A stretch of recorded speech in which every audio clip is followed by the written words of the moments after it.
Hello friends, कैसे हो आप लोग। आप लोगों का स्वागत है आपके अपने चैनल ताबड़तोड़ पढ़ाई पर।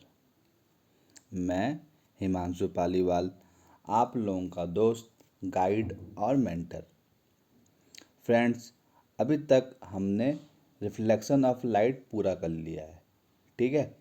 उसके न्यूमेरिकल रह गए हैं। अब उसके न्यूमेरिकल हम रिफ्लेक्शन पूरा करने के बाद करेंगे, ठीक है।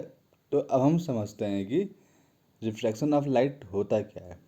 तो फ्रेंड्स, आपने देखा होगा बहुत बार, जब आप पानी के टैंक को देखते हो या किसी पॉन्ड को देखते हो, तो जो उसका जो बॉटम होता है वो हमको थोड़ा उठा उठा दिखता है, ठीक है। जैसे कि वो गहरा ज़्यादा होता है, हमको वो कम गहरा दिखता है। ऐसे ही आपने और देखा होगा कि जब भी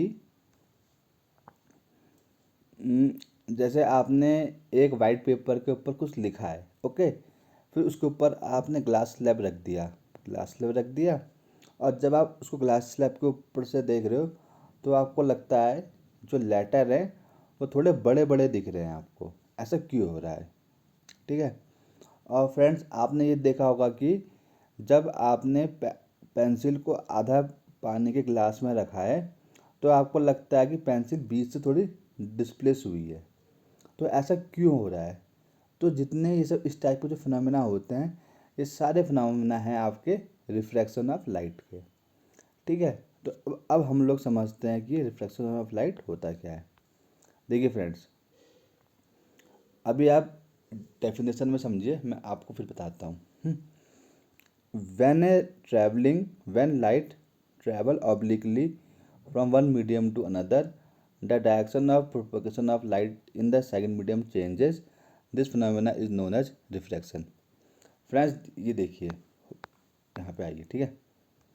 देखो, लाइट जब ऑब्लिकली एक मीडियम से आ रही है, ठीक है, और दूसरे मीडियम में जा रही है, तो होता क्या है, हल्का इसकी डायरेक्शन चेंज हो जाती है। इस फिनोमेना को हम बोलते हैं आपका reflection of light. Okay friends, एक बार और समझिए। When travelling obliquely from one medium to another, ये देखिए, when travelling obliquely from one medium to another, the direction of propagation of light in second medium changes. The direction of propagation of light in second medium changes. This phenomena is known as reflection. एक बार और समझते हैं इसको, ठीक है friends. जब भी लाइट एक मीडियम से दूसरे मीडियम में जा रही है ऑब्लिकली, तो लाइट का जो डायरेक्शन है वो दूसरे मीडियम में चेंज हो जाता है। जो ये चेंज वाला फिनोमेना है, इसको हम बोलते हैं कि आपका रिफ्लेक्शन ऑफ लाइट। ओके, अब हमने एग्जांपल देख लिए। अब हम देखते हैं reflection of light through a rectangular glass slab. अब देखिए फ्रेंड्स, यह है आपका एक रेक्टेंगुलर ग्लास स्लैब, सही है। अब देखो, कोई रे है ओ ए, वो ऑब्लिकली जा रही है, कहाँ, एयर से जा रही है आपकी ग्लास में, तो ये बेंड होती है टूवर्ड्स द नॉर्मल। समझ में ये बात? देखो, जैसे ये है ना, जैसे ये है, ये आपको नॉर्मल है, तो मानो लाइट ऐसे आई, ये बेंड कहाँ को हुई, बेंड हुई टूवर्ड्स द नॉर्मल, ऐसे। ऐसा क्यों होता है? देखो, एयर क्या है आपका, रेयर मीडियम, मतलब रेयर मीडियम है, हल्का मीडियम है। ग्लास क्या है, डेंसर मीडियम है, मतलब डेंस मीडियम है। जब भी कोई रे रेयर मीडियम से डेंस मीडियम में आएगी, तो वो टूवर्ड्स द नॉर्मल को ही रिफ्लेक्ट करेगी, ठीक है। जैसे ये आपकी आ रही है रेयर मीडियम से डेंसर मीडियम में, तो ये टूवर्ड्स द नॉर्मल होके हुए ही आगे को बढ़ेगी। ओके, और जस्ट इसका उल्टा होगा जब लाइट आपकी डेंस से जाएगी रेयर में। मानो ये है आपका dense medium, light dense medium से आ रही है, अब ये नीचे रेयर मीडियम, अब जब रेयर मीडियम में जाएगी, ये जो है मूव अवे फ्रॉम नॉर्मल होगी, ऐसे करके आगे जाएगी, सही है। तो देखिए, जब रे ओ ए आ रही है तो एयर से ग्लास में जा रही है, एयर रेयर मीडियम है, ग्लास डेंस मीडियम है, तो लाइट आपकी मूव्स टूवर्ड्स द नॉर्मल। ठीक है, ये लाइट रे ऐसे आई, अब ये लाइट रे यहाँ टकराई ओ डैश पे। अब यहाँ पर क्या है इंटरफेस पर, ये ग्लास है, ये नीचे एयर है, ये क्या है डेंस, ये है रेयर मीडियम। तो लाइट रे आपकी moves away from the normal होगी। ठीक है, तो ना इसको हम बोलते हैं इमरजेंट रे। ठीक है, अगर मानो इस लाइट को मैं सीधे ही बोलता है, इसे सीधे ही आगे जा रही है ऐसे ऐसे करके, तो जो ये इमरजेंट रे है और ये दोनों आपस में पैरेलल होते हैं। ओके, बस इसमें समझने का ये है, जब लाइट रे ऐसे डैश में जाती है वो टूवर्ड्स द नॉर्मल, ठीक है, रिफ्लेक्ट होती है, सॉरी रिफ्रैक्ट होती है। और जब लाइट ग्लास से एयर जाती है तो वो टू तो नॉर्मल पे मूव्स अवे फ्रॉम नॉर्मल होती है, जैसे यहाँ पर। ठीक है, आई होप आप लोग समझ गए होंगे। चलिए आगे बढ़ते हैं। अब है आपके लॉज ऑफ रिफ्रैक्शन। जैसे वहाँ पढ़ा था हमने लॉज ऑफ रिफ्लेक्शन, यहाँ पढ़ रहे हैं हम लॉज ऑफ रिफ्रैक्शन। तो फ्रेंड्स पहला एक लॉ सेम है, क्या, the incident ray, the refracted रे and the normal to the interface of two transparent media at the point of incidence all lie on same plane। Simple भाषा में incident ray, आपका reflected ray और normal सब एक ही plane पर लाई करते हैं। ओके, दूसरा लॉ है आपका the ratio of sine of angle of incidence, मतलब sine of angle of incidence to sine of angle of refraction is a constant for a light of a given colour and for a given pair of media. इसको हम बोलते हैं Snell's law. ये आपका हो जाता है इम्पोर्टेंट, क्योंकि एग्जामिनर पूछ सकता है what is Snell's law. Okay, तो ये आपका हो जाता है इम्पोर्टेंट। चलिए अब आगे बढ़ते हैं, मतलब आगे मतलब इसको थोड़ा समझते हैं। देखिए क्या बोल रहा है, मानो ये आपका है, जैसे मानो ये आपका है मीडियम, ठीक है, ये आपका है मीडियम, तो इसको हम बोलेंगे इंसिडेंट रे, इसको हम बोलेंगे रिफ्रैक्टेड रे, इसको हम बोलेंगे एंगल ऑफ इंसिडेंस, इसको हम बोलेंगे एंगल ऑफ रिफ्रैक्शन। तो जो ये एंगल ऑफ इंसिडेंस है ये इसका साइन ऑफ एंगल आई, और जो ये एंगल ऑफ रिफ्रैक्शन है इसका मतलब साइन ऑफ एंगल आर, ये आपका क्या है कांस्टेंट है। बात समझ में आई, इसको ही हम बोलते हैं स्नेल्स लॉ। ठीक है, और जो है ये फिक्स होता है एक पर्टिकुलर लाइट के कलर के लिए और पर्टिकुलर मीडियम के लिए। ठीक है, और इसको हम इस कांस्टेंट को हम बोलते हैं आपका रिफ्रैक्टिव इंडेक्स। ठीक है, इस जो ये कांस्टेंट आता है इसकी वैल्यू आती है रिफ्रैक्टिव इंडेक्स। अब हम पढ़ते हैं कि रिफ्रैक्टिव इंडेक्स होता क्या है। ओके, देखिए रिफ्रैक्टिव इंडेक्स कुछ नहीं होता है, ये क्या है कि लाइट कितनी टिल्ट होगी यहाँ पर, ठीक है, यहाँ पर लाइट कितनी टिल्ट हुई है, इसकी वैल्यू को हम बोलते हैं रिफ्रैक्टिव इंडेक्स। बात समझ में आ रही है कि जब लाइट एक मीडियम से दूसरे मीडियम में जा रही है तो उसका डायरेक्शन चेंज होता है।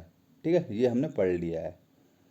अब वो डायरेक्शन कितना चेंज हो रहा है उसको हम बोलते हैं आपका रिफ्रैक्टिव इंडेक्स। ठीक है, the it is extent of change in direction of light that take place in given pair of media, मतलब कि गिव एक लाइट के, मतलब जब लाइट एक मीडियम से दूसरे मीडियम में जा रही है तो उसके डायरेक्शन में कितना चेंज आ रहा है, इसको हम बोलते हैं रिफ्रैक्टिव इंडेक्स।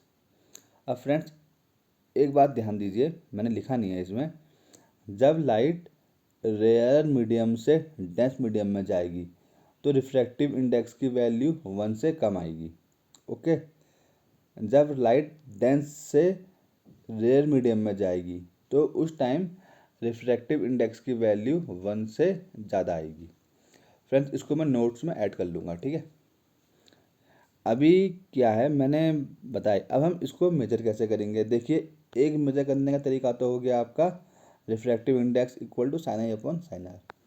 ठीक है, अब एक और देखो, मैंने माना स्पीड ऑफ लाइट है जो फर्स्ट मीडियम में वह है मेरी v1, स्पीड ऑफ लाइट है मेरी सेकंड मीडियम में वह है मेरी v2।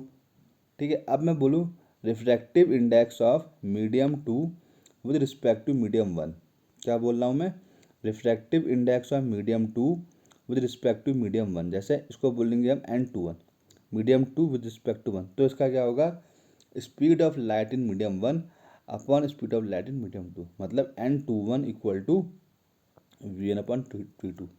सिंपली समझिए, जब मैं निकाल रहा हूँ refractive index of medium 2 with respect to 1, तो speed of light in medium 1 upon speed of light in medium 2।